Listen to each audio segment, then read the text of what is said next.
you don't go in and make an pole say, boy, this one's going to be a life changer or a game changer. Those circumstances just make themselves. Well, we started 15 years ago, not too long after 9/11. There was a big interest in a surge of patriotism in America. And at first it was slow, and there was a little bit of a learning process, but I was very well set up for it in a short time, and very pleased with the way they were coming out. So around 5 years after I started, I was the only full-time wooden flagpole maker in North America, which we still are today.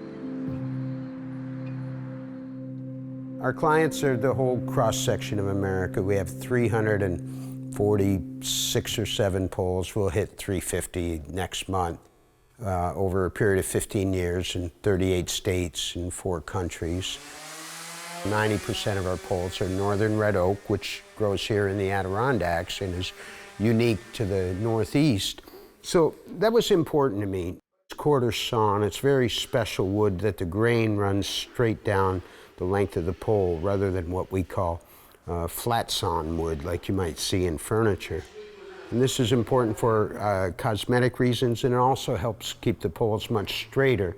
So all our lumber is specialty sawn and milled, and just the highest quality money can buy, all select, clear, beautiful lumber, and that's the basis of the pole. We start out, a lot of people are surprised. They think we start from a tree or something like the old days, but we don't.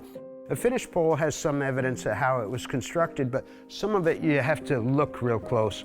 For instance, because of the box construction, what you see there is not one piece of wood, that's 3.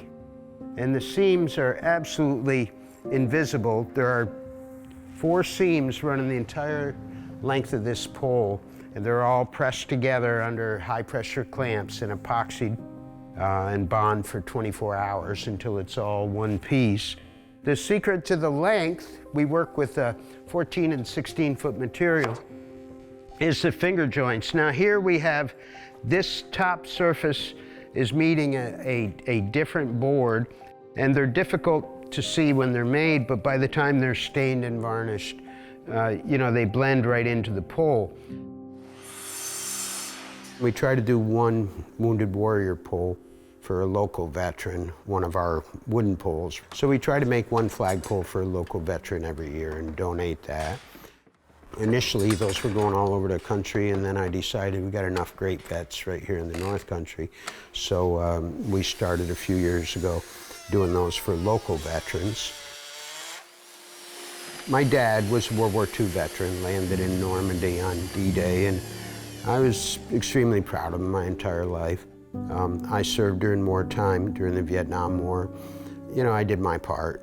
Nothing on the level of what my dad did, but it was my generation and our war, and I enlisted in the Marine Corps. And I'm glad I served, and I've been very involved with veterans. I agree there's much more positive respect towards Vietnam veterans now, but I think the damage is done, and a whole generation has carried that stigma of being disrespected for their service for basically their entire life, from 19 years old till now. I think one thing that the whole experience of that generation being disrespected for their service has brought those veterans closer together, maybe more than the public realizes. And I think that's something that, I guess solidarity is kind of a cliche word for that, but I do think there's a great deal of a very strong bond between almost all veterans, and more so maybe when you get to my age. About 6, 7 years ago, a gentleman named Gene Corbett in Freedom, New Hampshire, which I love the name of the town before I even met Gene. So Gene ordered a flagpole, a 24-foot northern red oak. We delivered it to this beautiful, his home in New Hampshire. And He told me the story about his son, Sean Corbett, who at the time was a captain, got out of the Army as a major, and he was in the 7th Special Forces in Kandahar province, the birthplace of the Taliban, probably the most dangerous place on earth at that time. Gene not only dedicated the pole to Sean, but it was his link to him.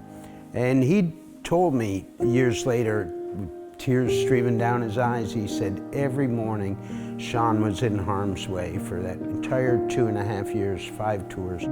I'd go out, put my hand on that flagpole right above the bronze plaque with his name on it, and I'd just pray, not that he'd come home or make it through his whole tour, just that he'd make it through one more day alive. And that really got him through. I later got to meet Sean, and we went back up for a little celebration there after Sean came home. So I don't know, that's a little combination of everything you could want one of your products to do, you know, to reunite a father and son symbolically, to represent our military, to represent our heroes, and to represent this great country Sean was fighting for.